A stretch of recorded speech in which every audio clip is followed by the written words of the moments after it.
जब उन बच्चों ने इनका सहारा बनना था तब ही इनको अपने ही बच्चों ने बेसहारा कर दिया।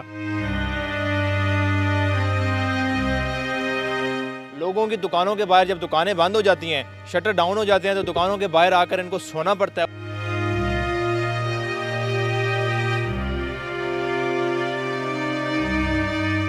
दो बेटे हैं, तीन बेटियां हैं, बेगम भी इनकी जिंदा है। बच्चों ने माँ की मौजूदगी के अंदर ही अपने बाप को जो है घर से बाहर निकाल दिया।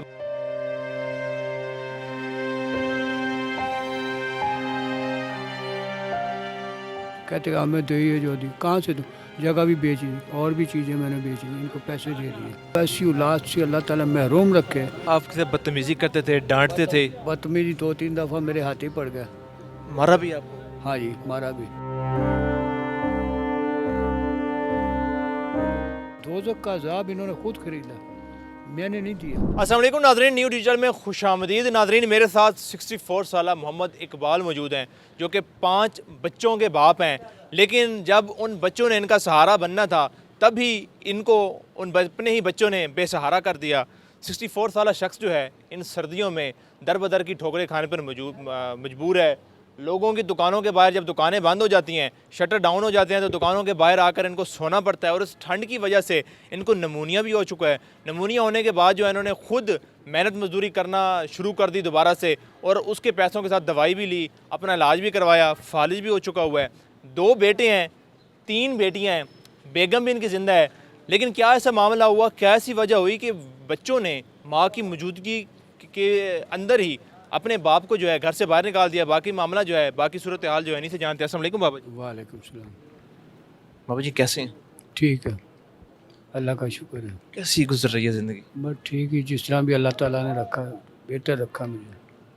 अपनी मजदूरी करता हूँ, मजदूरी करके मैं खाता हूँ, दवाइयाँ भी लाता हूँ, सारा कुछ करता हूँ। 5 बच्चे, बच्चों की शादियां भी की, उनको हर तरह की सहूलियात भी दी, हाँ जी। और आज आपके ही बनाए हुए घरों में बच्चे सो रहे हैं और आप बाहर फुटपाथों बाहर पर। फुटपाथ पे क्यों, मैं कहाँ से इनको कमा के दूँ? मुझे एक पैसा नहीं इन्होंने कमा के दिया। सन 65 से लेके ये बच्चे जितना था, जब मैं मजदूरी करने लग गया था अपने बाप के साथ, इससे आगे मेरे पास गुंजाइश नहीं थी। कहते हमें दे ही जो दी, कहाँ से दूँ, जगह भी बेच दी और भी चीज़ें मैंने बेच दी, इनको पैसे दे दिए। अब कहाँ से मैं इनको पैसे दूँ? अच्छा खिलाया, अच्छा इनको फ्रूट भी दिया, कपड़ा भी दिया, खाने को भी दिया, छोटा गोश्त दिया, मछली दी, मुर्गी का गोश्त दिया, हर चीज़ इनको मुहैया करके दी। लोगों के बच्चे कमाते नहीं, फिर भी वो करते हैं। मैं कहता हूँ ऐसी औलाद से अल्लाह ताला महरूम रखे, एक हो और नेक हो। क्या आपसे बदतमीजी करते थे, डांटते थे? बदतमीजी 2-3 दफ़ा मेरे हाथ ही पड़ गया। मारा भी आपको? हाँ जी, मारा भी। मेरे चोटें भी लगी थी, ये घुटनों पे भी लगी, बाजुओं पे लगी। दोनों बच्चों ने, बेटों ने मिल के मारा? हाँ जी, इन्होंने मिल के मुझे मारा भी है। लेकिन अब मेरे में इतनी गुंजाइश नहीं कि मैं इनकी मार भी खाऊं, इनको कमा के भी दूं। मैं अपना बोझ किस तरह उठाता हूँ ये तो अल्लाह को पता है। तो क्या कोई जायदाद थी आपके नाम जो अपने नाम का? आज मकान ही मकान था मेरे पास, वो भी मैंने बेच के दे दिया। भी जाओ भाई, जब तुम बनाओगे फिर मैं तुम्हें देखूंगा कि तुमने मकान बना लिया। ये अब मैं ये भी कह के आऊँ, मेरे पीछे मत आना, क्योंकि मेरे पास गुंजाइश नहीं है। आओगे अपनी जिम्मेदारी पे आना, क्योंकि जब तुम मेरे गले पड़ोगे तो कौन ना कोई तुम्हें मारेगा भी। अच्छा बाबा जी, याद आती है बच्चों की? आती है, कंधों पे बैठते थे, इनको स्कूल भी लेके जाता, लेके आता था, इनको हर चीज़ मैंने मुहैया की है। अब मैं मजबूर हूँ वक़्त के हाथों। क्यों? जब इन्होंने मेरे माँ बाप को गालियाँ दे दी, मरे हुए दादी दादे को गालियाँ दे दी इन्होंने, पीछे क्या रह गया? ऐसी औलाद से तो मैं वैसे ही महरूम हो गया, क्योंकि मुझे कोई फ़ायदा नहीं। अब मेरे बैठने का टाइम था, इन्होंने धक्का दे दिया मुझे, पैसे छीन के। जायदाद बेच दी मैंने, सारा कुछ बेच दिया, बेच के पैसे दे दिए सबको, ताकि लड़ाई फसंदा ना हो। इससे आगे मेरे पास कोई गुंजाइश नहीं थी। अब मजदूरी, अब मैं मजदूरी करता हूँ। इन्होंने मेरे माँ बाप को भी गालियाँ दी, मरे हुए को, जो लोग अपने मुंह से निकाल के इनके मुंह में देते थे। और इससे आगे क्या गुंजाइश? बेटियां कभी फ़ोन करती हैं? नहीं, कोई फ़ोन नहीं मुझे करता जी। मैंने सारा कुछ दे दिया इनको, जो कुछ मेरे पास था मैंने सब कुछ दे दिया इनको। अब तो मेरा नसीब आगे पता नहीं अच्छी होते या नहीं, मुझे नहीं कुछ पता। या किसी फुटपाथ पे, या किसी कब्रिस्तान में, या किसी मस्जिद या दरबार में अल्लाह मेरी सुन ले तो चलो अच्छा, इससे आगे मैं कुछ कह नहीं सकता। बच्चे आ जाएं अगर माफ़ी मांग लें नहीं नहीं, अब माफ़ी की गुंजाइश नहीं, 12 साल हो गया मुझे, अब माफ़ी की गुंजाइश नहीं। जिन्होंने मेरे बाप को गालियाँ दी, माँ को गालियाँ दी, क्या कसूर था इनका? इससे आगे मेरे पास कोई गुंजाइश नहीं होती, क्योंकि ये माफ़ी के लायक नहीं। दोज़ख का अज़ाब इन्होंने खुद खरीदा, मैंने नहीं दिया। इनको अच्छा खिलाता था, अच्छा पिलाता था, और इससे आगे मेरे पास कोई गुंजाइश नहीं। फैक्ट्रियाँ वाले खुद मेरी हिफाजत करते हैं, देखा कितनी देर इन्होंने कोई ठेका नहीं लिया, गवर्नमेंट ने मेरा ठेका नहीं लिया हुआ, फिर हम इस पे पैसे भी लगाएं, कमाई कोई खा जाए, पैसे हम लगाएं। इसके बेहतर है कि मैं इनको सब कुछ छोड़ के वापस आ गया दूसरी दुनिया में। इससे आगे कोई गुंजाइश नहीं मेरे निमोनिया हुआ, बीमार हुए तो को थोड़ा सा हुआ कि कोई होता काश मेरे पास भी कोई मेरा पास। था। ये मुझे महसूस होता है, लेकिन मैं रात को रोता भी हूँ कि मेरे पास अब इतना बड़ा कबीला होने के बावजूद मैं अकेला हो गया, मेरे को देखने वाला नहीं। अब कोई ऐसा आदमी मिल जाए जो मेरा आसरा दे दे कि लो भाई तुम इधर बैठो।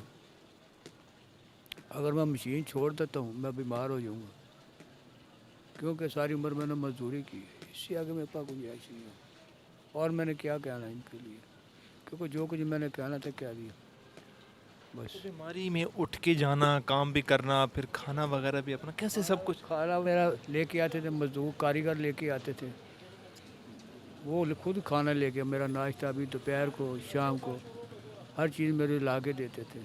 सेठ के पास जब मैं रहता था, सेठ ने खुद पैसे दिए थे, इनका खाने का ध्यान रखो, इनको खाएगा तो ये उठेगा। दवाइयों का भी बाहर से मेरी दवाइयाँ टीके आए मेरे। इससे तो महसूस होती होगी कि सब कुछ अपना होते हुए भी लोगों के आसरे पे जीना। हाँ जी, बस यही मसला है, और मैंने सारी ज़िंदगी यूँ रखा, यूँ नहीं करा किसी के आगे, और ना अल्लाह ताला कराए मेरे से, ना मैंने करना। ऊपर वाला बैठा है, उसके आगे मैं झोली उठा के दुआ करता हूँ कि अल्लाह पाक मुझे किसी के आगे हाथ ना फैलाना, मेरी ये ज़रूरतें जो हैं आप ही पूरी करना। इतनी हिम्मत देना, मैं मजदूरी करता रहूँ और मजदूरी करते मैं चला जाऊँ, बस। इससे आगे मेरे पास कोई गुंजाइश। इन लोगों ने ज़रा साहस नहीं किया, मेरे मेरे बाप को गालियाँ दी, माँ को गालियाँ, दादी दादे को गालियाँ दे दी। इन्होंने दोज़ख खरीद लिया अपने लिए, बस।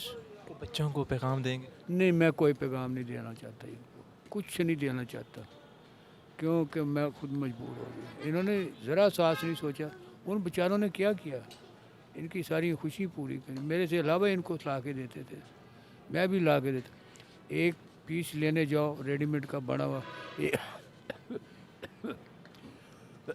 एक लेके आती थी दुनिया एक, लेकिन मैं दर्जनों के हिसाब से लेके आता था।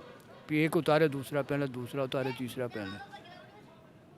इससे आगे क्या, चाहे 5,000 के चाहे 10,000 की वो दर्जनें आती थी, लेकिन मैं लेके आता था फैक्ट्री से। जो सैंपल बनाता वो सैंपल मेरा फ्री आता था फैक्ट्री से, 3 दर्जन हो जाए 5 दर्जन हो जाए, मैं फ्री ला के दे पे लो पहनो। कभी ईद पे भी उन्होंने याद नहीं किया? ईद पे नहीं, मैं अपने रिश्तेदारों के घर चला जाता था, चचा के घर, ताए के घर, वो लोग मेरी खिदमत करते, ये लोग नहीं। और ना ये उधर गए, उन्होंने इनको नहीं साथ लगाया। तो वो उन्होंने समझाया नहीं उनको, आपके बच्चों को? कहते इनको अगर तुमने रखना है ये काम छोड़ देगा, इससे कोई पैसा नहीं मिलेगा तुम्हें, और ना इसने मजदूरी करनी है आगे। आपकी बेगम वो भी साथ ही है, बच्चों के साथ में? हाँ जी, बस। अब इससे आगे मैंने क्या कहना, क्या करना। उन्होंने नहीं इनको साथ लगा, फिर नहीं जाओ, ये अलहदा है ना, इसको अलहदा ही रहने दो, हमारे पास आता है, इसको हम बेचैन नहीं देखना चाहते, अगर ये टेंशन में आ गया मुश्किल हो जाएगी। और डॉक्टर ने मना किया इसको टेंशन में ना लाना। तो सोते किधर हैं आप रात को? कभी फैक्ट्री में, कभी कब्रिस्तान में। कब्रिस्तानों में भी सोते? हाँ जी, जब मजदूरी नहीं थी होती मैं कब्रिस्तान में जाके सो जाता था, दरबार चला जाता था, मस्जिद में चला जाता था। तो नाज़रीन, 5 बच्चों के होते हुए एक बाप जो है अगर कब्रिस्तान में रात को सोने पे मजबूर है, अपनी रातें फुटपाथ पर गुजारने पर मजबूर है, उसके बाद ना मेरे पास कोई अल्फाज बचते हैं और ना ही कोई ऐसी बात बचती है कि मैं एक बाप से पूछ सकूं कि उसके जो बच्चे हैं उन पे ऊपर और क्या क्या जुल्म कर चुके होंगे। इसी के साथ ही अपने मेज़बान मोहम्मद अलान को दीजिए इजाज़त। अल्लाह ने के बाद।